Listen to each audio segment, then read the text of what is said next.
À Paris, ouais, j'étais sous héroïne et effectivement, quand j'ai pris l'avion pour venir en Guyane, je suis venue avec 8 boîtes de Subutex. Et à mon grand étonnement, je ne sais pas si c'est le climat, je ne sais pas. J'ai rien ressenti. J'ai ressenti aucun manque, au point que j'ai été refourguer mes 8 boîtes de Subutex à la crique en Guyane parce que voilà, j'ai arrêté l'héros, mais j'ai mangé dans le crack. Là, ça a été vite fait, hein, une petite française qui arrive, une petite blanche, à chair fraîche, voilà, ça a été très très dur de faire mon terrain, de faire mon trou. Et puis bon, bah, j'ai connu que le crack parce que j'ai atterri vraiment dans un milieu de fumeurs, quoi. Et c'est là que je suis restée. Et voilà, j'ai commencé le crack dur, dur, dur. Et petit à petit, bah, j'ai commencé à sortir de Chicago, à connaître les endroits, toujours toute seule, hein, et traversant les tempêtes, vents et marées pour me faire une place parce que j'étais une proie au viol, j'étais une proie à l'agression, j'étais une proie pour tout ce qui est pas bon, quoi. Tout ce qui est pas bon. Et combien d'années ça? De 96 à 2006, non-stop, avec évidemment des allers-retours en prison, hein, bien sûr. Parce que, bon, pour payer ma coke, j'avais du mal à faire la prostitution, donc je volais beaucoup. Alors bon, qui dit vol dit prison, c'est clair. Drogue aussi.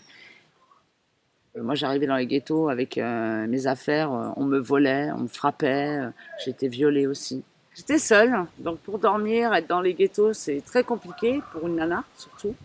Parce que quand on passe des 3 4 nuits blanches à fumer, quand on dort, on dort. On ne sait pas où on va se réveiller, dans quel endroit on va se réveiller, dans quel état on va se réveiller.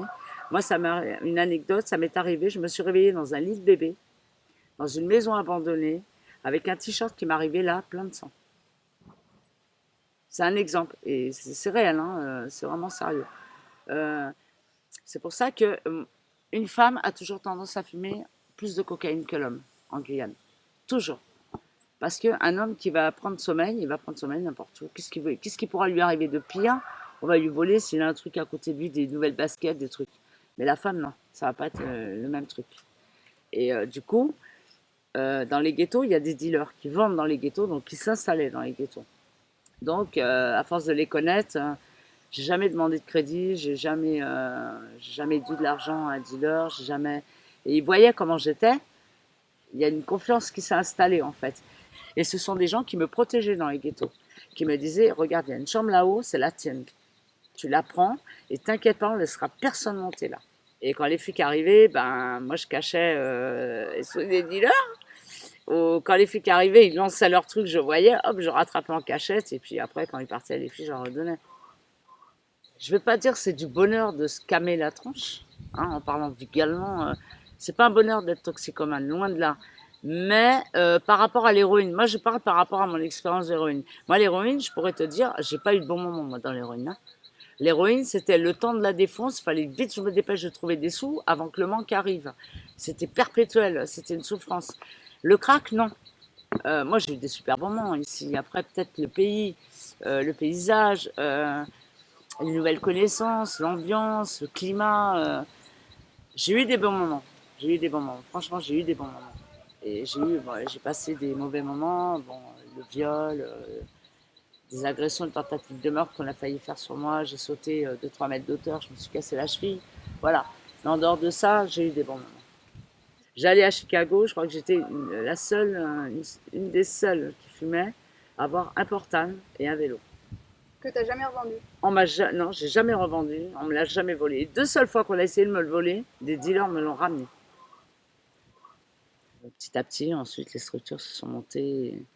J'ai profité de tout ça, en fait. Donc, du coup, j'ai vu le RDS se construire. J'étais dans un ghetto en face. Le SAMU social, j'étais la première femme à entrer dedans. La communauté, j'étais la deuxième femme. J'ai fait l'ouverture aussi.